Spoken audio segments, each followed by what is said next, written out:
አሁን ላይ ብስራተ ገብርኤል እና እንዲሁም ካዛንቺስ አካባቢ ላይ የተለያዩ የቤት ታይፖችን ከባለ 1 እስከ ባለ 3 በተለያዩ የካሬ አማራጮች ሽያጭ ላይ ነው የምንገኘው። እንግዲህ እንደምታዩ ሳይቱን ፕሮግረሱ አሪፍ ላይ ነው የሚገኘው። ኦሬዲ እንግዲህ አንደኛ ፍሎር በዚህ ሳምንት እንሞላለን ስላቡ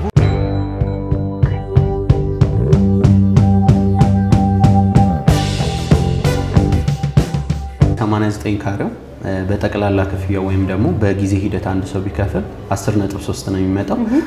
በዲስካውንቱ ደግሞ ቢከፍል ጠቅላላ ክፍያው 7.3 ነው በካሽ ከከፈለ ማለት ነው። ከ3 ሚሊዮን ብር ጀምሮ አሁን ባልኩሽ መሰረት ማለት ነው እስከ 9 ሚሊዮን ብር ትርፋማ ሆነው መጀመር የሚችሉበት ኦፈር ነው ይዘን የመጣ ነው ማለት ነው።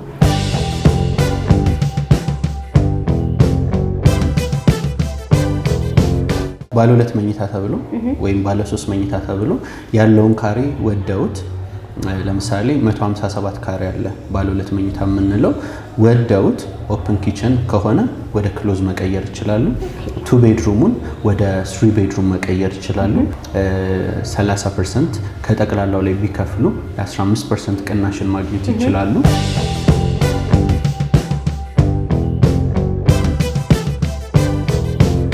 ስዊሚንግ ፑሎችን ወይም የመዋኛ ገንዳ አለው።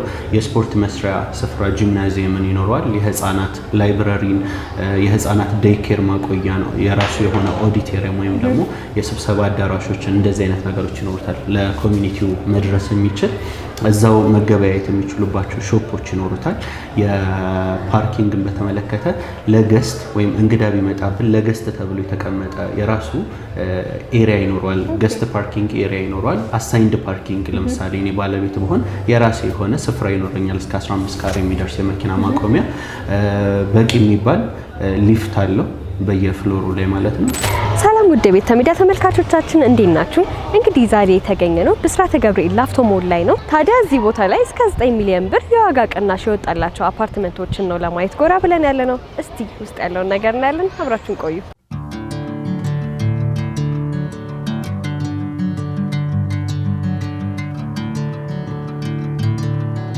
ሰላም እንዴት ነሽ? አለን እግዚአብሔር ይመስገን። እስቲ ዛሬ ወደ እናንተ ነው ጎራ ብለን ያለ ነው። ከዛ በፊት ግን እስቲ ራስንና ስለ ስራ ድርሻህን ታስተዋውቅልኛለህ? እንግዲህ በድጋሚ እንኳን ደህና መጣሽ።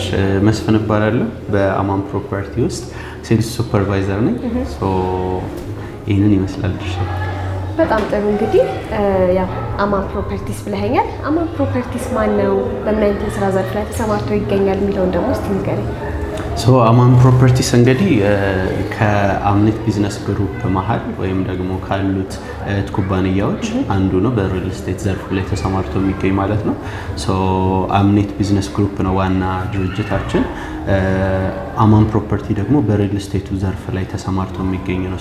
አምኔት ቢዝነስ ግሩፕ ላይ ስናይ ወደ 7 ሴክተሮች አሉ። የተለያዩ ቢዝነስ ላይ የተሰማሩ ወይም የተለያዩ ኤሪያ ላይ የተሰማሩ ድርጅቶች አሉ። ማኑፋክቸሪንግ ላይ፣ ኢምፖርት ኤክስፖርት ላይ፣ ፎሬን ኤክስቼንጅ ላይ የተለያዩ ነገሮች ላይ ማለት ነው። ከነዛ መሀል አማን ፕሮፐርቲ የሪል ስቴቱ ዘርፍ ላይ የተለያዩ ቦታዎች ላይ ቤቶችን በማስረከብ በመገንባት ላይ የሚገኝ አሁን ላይ ደግሞ በሽያጭም ላይ የሚገኝ ድርጅት ነው ማለት ነው። በጣም ደስ ይላል።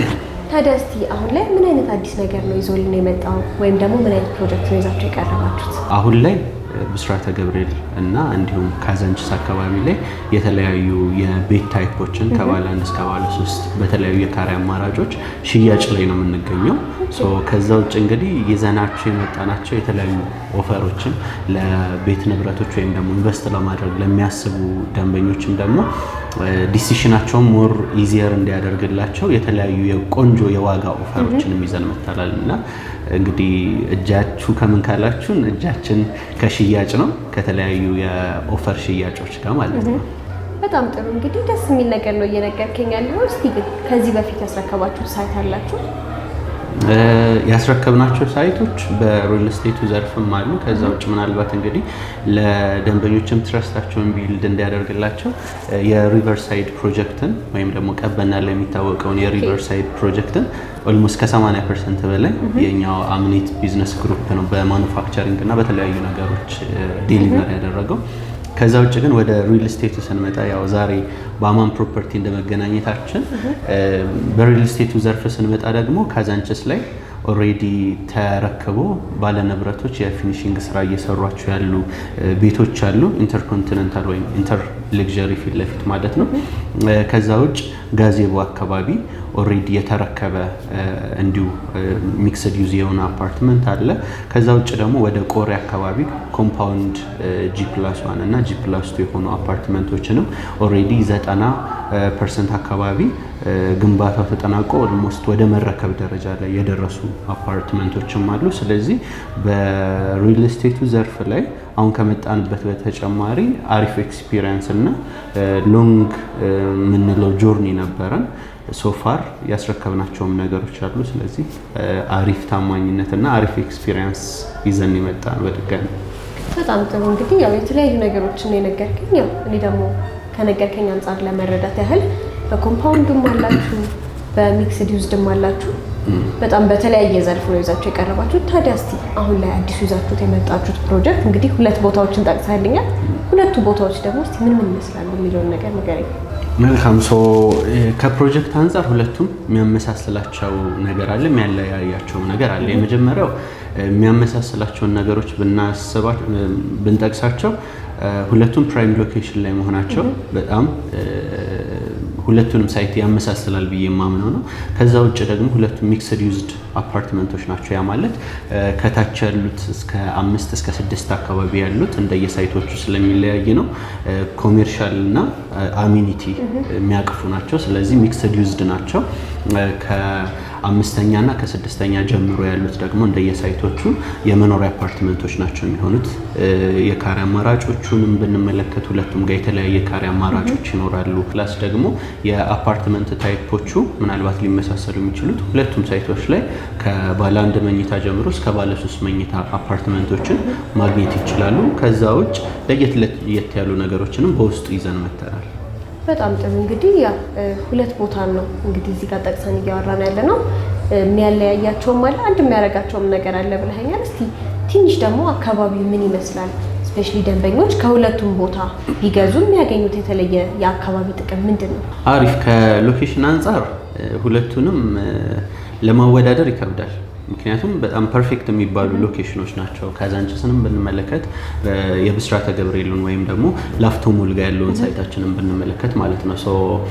ከላፍቶ ሞሉ ልጀምርልሽ እና ላፍቶ ሞል ላይ እንግዲህ የኤምባሲዎች ከተማ ነው ራሱ። ስለዚህ ኤምባሲዎች በጣም በብዛት ዙሪያው ላይ ያሉ፣ ያ ማለት ሃይ ሴኩሪቲ ነው ያለው። በጣም በቅርብ ርቀት ላይ የመከላከያ የአየር ኃይሉ ምናምን መቀመጫንም ማግኘት እንችላለን። ያ ሃይሊ ሴኩርድ ሎኬሽን ያደርገዋል።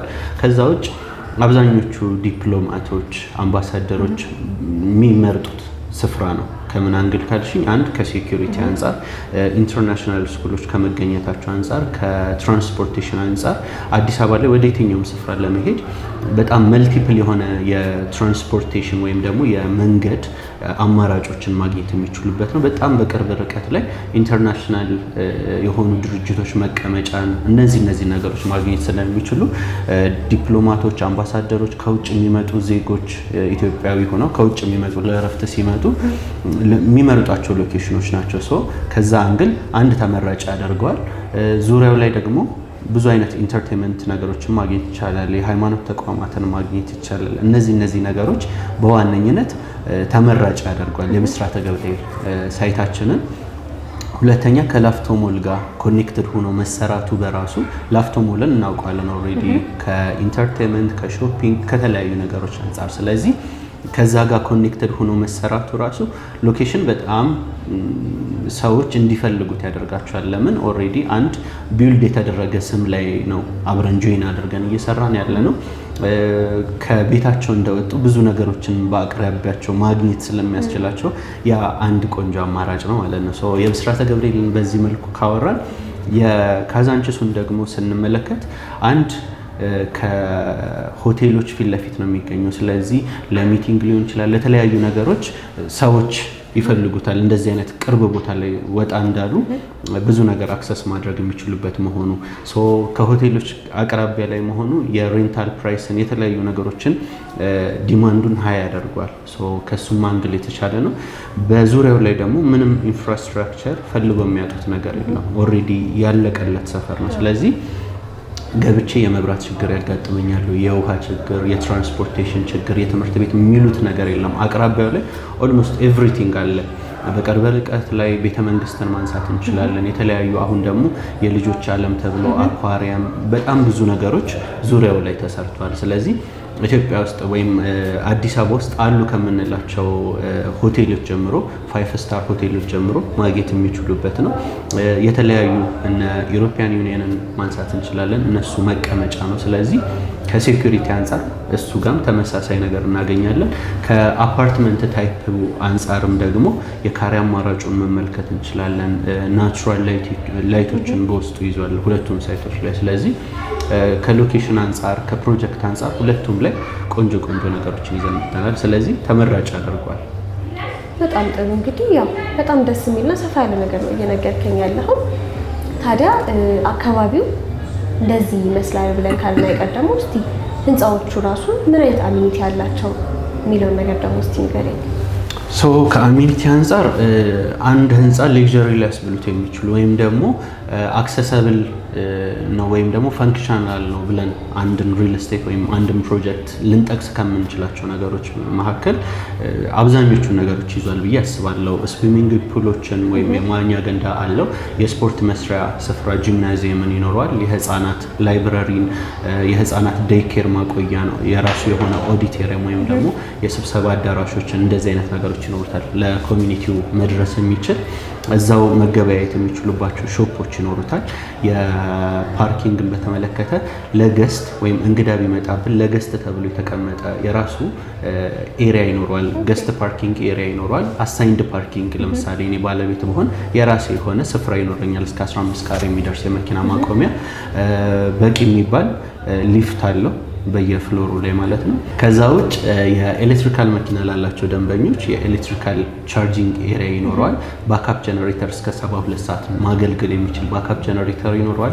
የከርሰ ምድር ውሃ ከነሙሉ አክሰሰሪው ፓምፕ ምናምን የመሳሰሉትን ፕላስ ሰገነቱ ላይ ወይም ይሄ ሩፍቶፑ ላይ ደግሞ በቂ የሚባል ሪዘርቭ ወተር ማጠራቀም የሚችል ሮቶዎች ይኖሩታል። ለሱም ፓምፖች፣ እነዚህ ነገሮች ይኖራሉ። ዙሪያው ላይ ደግሞ ሁሉም ቤቶች ለምሳሌ ላፍቶ ሞሉን ብንመለከት እያንዳንዱ ቤት በቂ የሚባል ባልከኒ፣ እንደውም አንዳንዶቹ ኤል ሼፕ ባልከኒ ነው የሚኖራቸው። በጣም እስከ 30 ካሬ ድረስ የባልከኒ ኦፕሽን ያላቸው ቤቶች አሉ። ያ ማለት በጣም ላይቲንጉ በጣም የተሻለ ነው፣ እይታው የተሻለ ነው። ከብዙ አንግል በጣም ሌክዠሪየስ የሆነ ከዲዛይን አንጻር በጣም ፈንክሽናል የሆነ ዲዛይንን ይዘን የመጣ ነው። በጣም ጥሩ። ታዲያ እንግዲህ እስቲ ይህንን ሁሉ ነገር ደግሞ ነግረኸኝ እስቲ ምን አይነት የካሬና የመኝታ ክፍል አማራጭ ይዞ ቀረበ የሚለውን ነገር እስቲ ደግሞ ንገረኝ። የካሬ አማራጮቹ በጣም በልክ ናቸው። እንደሚፈልጉት ስሞል ሳይዝ ካሬዎችን ማግኘት ይችላሉ። ሚዲየምን፣ ኤክስትራ ላርጅ የሆኑ የካሬ አማራጮችን ማግኘት ይችላሉ ሁለቱም ሳይቶቻችን ላይ ማለት ነው። ቅድምም ለመጥቀስ እንደሞከርኩት ሁለቱም ሳይቶቻችን ላይ ከባለ አንድ መኝታ ጀምሮ እስከ ባለ 3 መኝታ አፓርትመንቶችን ማግኘት ይችላሉ። ባለ አንድ መኝታ ላይ ስንመጣ 89 ካሬ እና 97 ካሬ የካሬ ኦፕሽኖች አሉ። የካዛንችስ ላይ ደግሞ ስንሄድ ከ72 ካሬ ጀምሮ የካሬ አማራጮችን ማግኘት ይችላሉ። ባለ ሁለቱ ላይ ስንመጣ ደግሞ ሚኒማል ከ105 ካሬ ጀምሮ የካሬ አማራጭን ማግኘት ይችላሉ። ባለ ሶስቶቹ ላይ ደግሞ ከ173 ካሬ ጀምሮ ባለ 3 መኝታ አፓርትመንትን ማግኘት ይችላሉ። ከዛ ውጭ ምናልባት ከፍ ያለ ካሬ የሚፈልጉ ደንበኞች ካሉ በድርጅቱ የተቀመጡ የካሬ አማራጮች ውስጥ 248 ካሬ የካሬ አማራጭ አለ። ከዛ ውጭ ግን ከፍ ያለ ካሬ የሚፈልጉ ደንበኞች ካሉ ደግሞ አሜንድ ተደርጎ በሚፈልጉት ለምሳሌ ማክሲመም የሚያስቀምጥ ነው 248 ነው የካሬ አማራጩ። ግን ከዛ ከፍ ያለ 300 400 ካሬ ይፈልጋሉ የሚሉ ከሆነ ደግሞ ከ20ኛው ፍሎር ጀምሮ ኦልሬዲ ኦፕን አድርገን የተውናቸው ምንድነው ከፍ ያለ ካሬ እፈልጋለሁ በራሴ ኢንቴሪየር ወይም ደግሞ የፍሎር ፕላን ነው መስራት የምፈልገው ካሉ ስትራክቸራል ቼንጅስ ካላመጣ ድረስ ያንንም መጠቀም የሚችሉበትን ወይ ይዘን መጥተናል። ስለዚህ ከብዙ አንግል ማርኬቱ ላይ ካለው የሪል ስቴት ሁኔታም ለየት ባለ መልኩ ብዙ አማራጮችን ወደ ደንበኛው ቀርበን የመጣንበት ሁኔታ ነው ያለው። በጣም ጥሩ። እንግዲህ ያ እጅግ ለደንበኛ ተመራጭ በሆነ መልኩ ነው ይዛችሁ የቀረባችሁት። በተለይ ደግሞ እናንተ ማክሲማም የያዛችሁት ካሬ 248 ብለኸኛል። ነገር ግን 300 400 ለሚፈልግ ደንበኛ በደንበኛ ፍላጎት እንደምትሰሩም ቀደም ብለን ነግረኛል። ይሄ ማለት ታዲያ ከባለ 3 መኝታ በላይ ነው የሚሆነው አይደለም? አዎ እንደሚፈልጉት። ለምሳሌ አንድ ሰው ባለ 300 ካሬ ነው የሚፈልገው ካለ 2 ቤድሩምም ማድረግ ይችላል፣ 4 ቤድሩምም 5 ቤድሩምም ማድረግ ይችላል። የራሱ ፍላጎት ነው የሚሆነው። ምክንያቱም ቶታሊ ፍሎር ፕላኑን የመሳሰሉትን ነገሮች በራሱ ወይ ነው የሚሰራው። ስትራክቸራል ቼንጅ ያው ስትራክቸር መቀየር ስለማይቻል ስትራክቸራል ቼንጅ እና የሳኒቴሽን ኢሹዎችን እስካላመጣ ድረስ ኦፕን የሆነ የካሬ አማራጭ ነው ያለን። ስለዚህ እኛ ባይ ዲፎልት ብለን የምንናገረው ከባለ 1 እስከ ባለ 3 መኝታ አለን ነው። ግን በዚህኛው አማራጭ ከመጡ ደግሞ ከፍ ያለ የቤድሩም ታይፕን ይዘው መምጣት የሚችሉበት ወይም አለ ማለት ነው። ባለ 2 መኝታ ተብሎ ወይም ባለ 3 መኝታ ተብሎ ያለውን ካሬ ወደውት ለምሳሌ 157 ካሬ አለ ባለ 2 መኝታ የምንለው ወደውት ኦፕን ኪችን ከሆነ ወደ ክሎዝ መቀየር ይችላሉ። 2 ቤድሩሙን ወደ 3 ቤድሩም መቀየር ይችላሉ። ስለዚህ እንደዚህ አይነት ያሉት ቤት ታይፖች ላይ የተለያዩ ነገሮችን ስዋፕ እያደረጉ በራሳቸው ወይ መጠቀም ይችላሉ። ስለዚህ ይሄም አንድ ሪጅድ እንዳልሆነን የሚያሳይ ነገር ነው። እሱም አንድ ነገር ለደንበኛው ይዘን የመጣ ነው፣ ለየት ያለ ነገር ነው ማለት ነው። በጣም ጥሩ። እንግዲህ እጅግ ደስ የሚል ነገር ነው እየነገርከኝ ያለኸው። ታዲያ ይህን ሁሉ ነገር ነግረኝ፣ ይህን ሁሉ ነገር ሰምቼ እስቲ የአከፋፈል ሁኔታውና የዋጋ ሁኔታ ምን ይመስላል እስቲ ደግሞ ትነግረኛለህ? አሪፍ። እንግዲህ ወደ ዋናው ጉዳይ መጣሽ። ብርን በተመለከተ ወይም ደግሞ አከፋፈልን በተመለከተ አከፋፈል ላይ ስንመጣ በመጀመሪያ 3 አይነት የአከፋፈል ሂደቶች አሉ።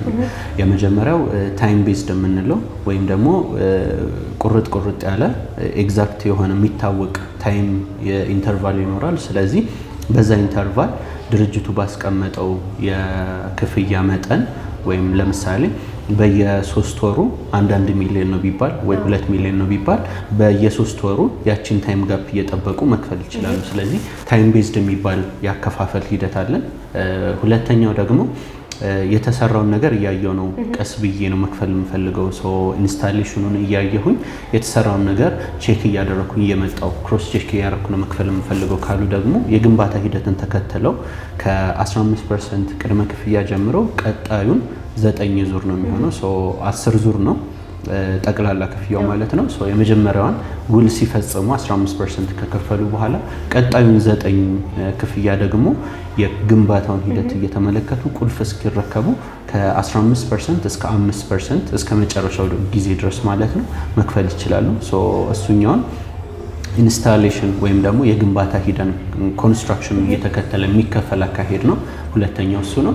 ሶስተኛው ደግሞ የተለያዩ ኦፈሮችን ድርጅቱ ይዞ መጥቷል። ስለዚህ እነዛን ኦፈሮች በመጠቀም ለምሳሌ እንደሚከፍሉት ክፍያ 20%፣ 15%፣ 30% ድረስ ይዘናቸው የመጣ ነው አሉ። ስለዚህ ጠቅላላ ክፍያ ሲከፍል 50% ወይም ግማሹን ሲከፍል ካለው ላይ 30%ቱን ሲከፍል እያልን ያስቀምጥናቸው አሉ። ስለዚህ አከፋፈሉን በተመለከተ 3 አይነት አከፋፈል አለ። ታይም ቤዝድ መክፈል ይችላሉ፣ ኮንስትራክሽን መክፈል ይችላሉ፣ ወይም ለጥቂት ጊዜ ያወጣቸው ኦፈሮች አሉ ለውስን ቤቶች። እነዛን ኦፈሮች ተጠቅመውም ደግሞ መክፈል ይችላሉ።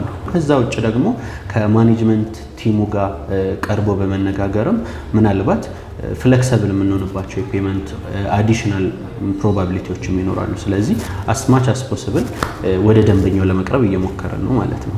በጣም ጥሩ። እንግዲህ ለደንበኛ ይህን ያህል ታሳቢ ተደርጎ መሰራቱ እጅግ ደስ የሚል ነገር ነው። ታዲያ እስቲ ይዛችሁት የመጣችሁት ደግሞ ዲስካውንት አለ ወይ? እንዴት ነው? ዲስካውንቱን በተመለከተ ቅድም እንደነገርኩሽ እንግዲህ ምናልባት እናንተም በደንብ ሰምታችሁት የመጣችሁት ለደንበኞችም ለማድረስ ለተመልካቾቻችሁም ለማድረስ የመጣችሁት ብዬ የማስበው ጠቅላላ ክፍያ ሲከፈል የ30% ትልቁ ማለት ነው ይዘን መተናል። ከዛ ውጭ ደግሞ እንደ አቅማቸው ምናልባት ጠቅላላውን ክፍያ መክፈል አልችልም ካሉ ደግሞ 30% ከጠቅላላው ላይ ቢከፍሉ የ15% ቅናሽን ማግኘት ይችላሉ። ያ ማለት ሚኒማል እስከ 800 ሺህ ብር አካባቢ በትንሹ ማትረፍ ይችላሉ። ትላልቆቹ ላይ ደግሞ ለምሳሌ ጠቅላላውን ሲከፍሉ ደግሞ ብለን ብናስብ ከ2.5 ሚሊዮን ብር ጀምሮ እስከ 9 ሚሊዮን ብር የዋጋ ቅናሽ ማግኘት ይችላሉ። ጠቅላላውን ሲከፍሉ 30% ስለሆነ ማለት ነው። ታዲያ እንግዲህ ዲስካውንቱን በፐርሰንት ይሄን ይመስላል ካልከኝ ደግሞ እስቲ ትንሽ ለደንበኞቻችን ግልጽ በማድረግ ዲቴል ዋጋዎቹ ምን ይመስላሉ? ከእያንዳንዱ የመኖሪያ አፓርትመንት ላይ የተወሰነ ፊገር ልስጥሽ እና ለምሳሌ 89 ካሬው በጠቅላላ ክፍያው ወይም ደግሞ በጊዜ ሂደት አንድ ሰው ቢከፍል 10.3 ነው የሚመጣው። በዲስካውንቱ ደግሞ ቢከፍል ጠቅላላ ክፍያው 7.3 ነው በካሽ ከከፈለ ማለት ነው። ስለዚህ ኦልሞስት የ3 ሚሊዮን እንደዚህ አካባቢ ዲስካውንትን ማግኘት ይችላል። ባለ ሁለት መኝታ ደግሞ ትንሿ ካሬ ለምሳሌ 105 ካሬ ነች። እሷ ላይ ወደ 12 ሚሊዮን ብር ነው በጊዜ ሂደት አንድ ሰው ቢከፍል። በዚህኛው ኦፈር ተጠቅሞ ደግሞ ቢከፍል ወደ 8.4 አካባቢ ይመጣል ማለት ነው። ስለዚህ እሱ ጋር ሚኒማል እስከ 4 ሚሊዮን ብር አካባቢ 3.5 ሚሊዮን ብር አካባቢ ሴቭ ማድረግ ይችላል ማለት ነው። ባለ 3 መኝታው ላይ ደግሞ 173 ነው አነስ ያለ የካሬ አማራጭ ያለን። እሱኛው ላይ ደግሞ ወደ ኦልሞስት ወደ 20 ሚሊዮን ብር አካባቢ ነው የሚሆነው። አፍተር ዲስካውንት ወደ 13.9 አካባቢ ይሆናል። ወደ 6 ሚሊዮን ብር አካባቢ ሴቭ ማድረግ ይችላል ማለት ነው። ትልቁ የካሬ አማራጭ ላይ ደግሞ 248 ነው ያለን። ወደ 29 ሚሊዮን ብር አካባቢ ነው። አፍተር ዲስካውንት የሚመጣው ዋጋው ወደ 20 ሚሊዮን ብር አካባቢ ነው። ከ3 ሚሊዮን ብር ጀምሮ አሁን ባልኩሽ መሰረት ማለት ነው እስከ 9 ሚሊዮን ብር ትርፋማ ሆነው መጀመር የሚችሉበት ኦፈር ነው ይዘን የመጣ ነው ማለት ነው። እንግዲህ እጅግ ደስ የሚል ነገር ነው እየነገርከኝ የነበረው። ታዲያ ይሄን ሁሉ ነገር ነግረኸኝ እኔ ደግሞ እስቲ በአይኔ ልይ ብያሰብኩና እስቲ ሳይቱ ደግሞ ምን ይመስላል የሚለውን ነገር ታሳይኛለህ። መልካም። ላንቺ ለተመልካቾችም የሳይቱን እንቅስቃሴ ደግሞ በአካል እዚሁ ሳይቱ ጋር ስለሆነ ያለነውን በአካል ሂደን ቼክ ማድረግ እንችላለን።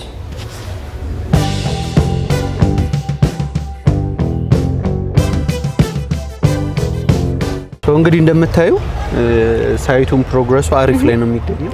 ኦልሬዲ እንግዲህ አንደኛ ፍሎር በዚህ ሳምንት እንሞላለን። ስላቡ የብረት ስራው አልቋል።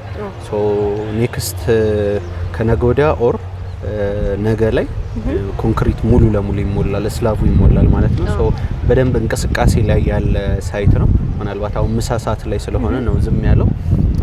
በዚህ ፕሮግረስ ላይ ነው የምንገኘው ማለት ነው። ጥሩ ሁኔታ ላይ ያለ የኮንስትራክሽን ስራ ነው። እኔ ራሱ እንደዚህ ሳየው አሪፍ ደረጃ ላይ ነው ያለው። ታዲያ እንግዲህ ይሄን ኮንስትራክሽን ስራ ዴሊቨሪ ታይሙ መቼ ነው? ዴሊቨሪ ታይሙ የሚሆነው 2 ዓመት ተኩል ወይም የ30 ወራት ጊዜ ነው የሚሆነው።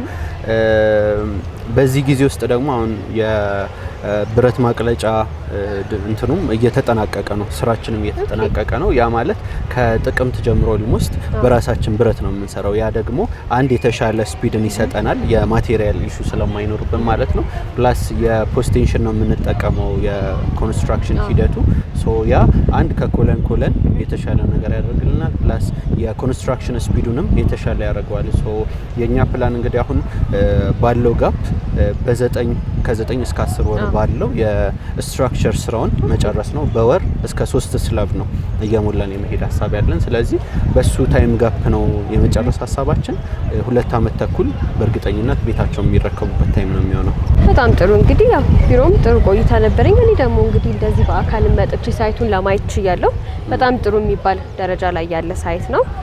ታዲያ እንደዚሁ ራሱ ሳየው እንግዲህ አካባቢው እጅግ ደስ የሚል እይታ ያለው አካባቢ ነው። አሪፍ ቦታ ነው መርጣችሁ እየገነባችሁ ያላችሁት ማለት ነው። ኤግዛክትሊ። ከሳይታችን ፊት ለፊት ቅድም ሜንሽን ለማድረግ እንደሞከርኩት እዚህ ጋር ብሩክ ሆስፒታልን ማግኘት ይችላሉ። ከዛ ውጭ ወደዛ ጋም ደግሞ ምናልባት ቅድም ኤምባሲዎች በብዛት አሉ ብዬሻለሁኝና እዚህ ጋር የምታያቸው ሬንታል ፕራይሳቸው ከ2000 እስከ 2500 የሆኑ ቤቶች ናቸው።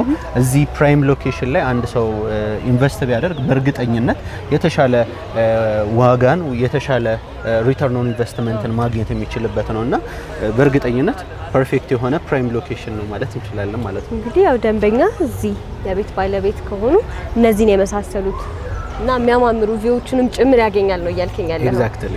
ታዲያ እንግዲህ እዚህም ቤት ባለቤት ደግሞ ለመሆን እስቲ ውጭ ሀገር ያሉት ሰዎች እንዴት ነው እናንተን ኮንታክት የሚያደርጉ? ሀገር ውስጥም ያሉ ሰዎች እንዴት ነው እናንተን ኮንታክት የሚያደርጉ? አድራሻችሁ የሚለውን ነገር እስቲ። መልካም ሰው የዚህ እድል ተጠቃሚ ለመሆን ሀገር ውስጥ ያሉ ደንበኞች ከስር ባሉት ስልክ ቁጥሮች እየደወሉ ዋናው ኦፊሳችን ብስራተ ገብርኤል እየመጡ ሳይቱን እየተመለከቱ ኦፊሳችንን ያሉትን ነገሮች ፕሮሰስ አድርገው ወደ ዲል መድረስ እንችላለን። ዋናውና ትልቁ ጥያቄ ደግሞ ሀገር ውጭ ያሉ ሰዎች ተወካይ ካላቸው በህጋዊ ተወካያቸው ያሉትን ፕሮሰሶች መጨረስ ይችላሉ። ተወካይ ከሌላቸውም ደግሞ ድርጅቱ ያዘጋጀው የዲኤችኤል ፕሮሰስ አለ። ሶ ያሉትን ነገሮች ጨራርሰው ዲሲሽን ላይ ከደረሱ በዲኤችኤል በኩል ድርጅቱ ያሉትን ዶክመንቴሽኖች በዲኤችኤል ይልካል። ደን ውሉን ጨርሰው ቀሩን ኮፒ ለኛ ይልካሉ ማለት ነው። ሶ የዲኤችኤል ፕሮሰስም አለ። በዛ አይነት መልኩ ከኛ ጋር አብረው መቆየት ይችላሉ ወይም የቤት ባለቤት መሆን ይችላሉ ማለት ነው። በጣም ጥሩ። እንግዲህ እጅግ ደስ የሚል ነገር ነው ስትነግረኝ የቆየኸው። ታዲያ ያው ያወጣችሁትም ኦፈር አለ። እስቲ ኦፈሩ ለምን ያህል ጊዜ ነው እና መጨረሻ ላይ ደግሞ እስቲ ማስተላለፍ የምትፈልገው ነገር ካለ? ኦፈሩ እንግዲህ በጣም ለውስን ቤቶችና ለጥቂት ጊዜ ነው የመጣው። ስለዚህ ይህንን ኦፈር እንዲጠቀሙ ነው። ኦልሞስት አብዛኞቹ ቤቶች ተሽጠው እያለቁ ነው የሚገኙት። ፕራይም ሎኬሽን እንደመሆኑ በጣም እርሊ ነው ሽያጮች እየተከናወኑ ያሉት። በጣም ሊሚትድ ለሆኑ ቤቶችና ዩኒቶች ነው የወጣው ይሄ ኦፈር። ቀድመው መጥተው እንዲጠቀሙና ቅድም እንደተባባለው ከ3 ሚሊዮን እስከ 9 ሚሊዮን ብር ትርፋማ ሆነው ወደ ኢንቨስትመንቱ እንዲገቡና የቤት ባለቤት እንዲሆኑ ነው ጥሪ። በጣም ጥሩ። እንግዲህ አሪፍ ቆይታ ነበረኝ። በጣም አመሰግናለሁ። እኔም አመሰግናለሁ።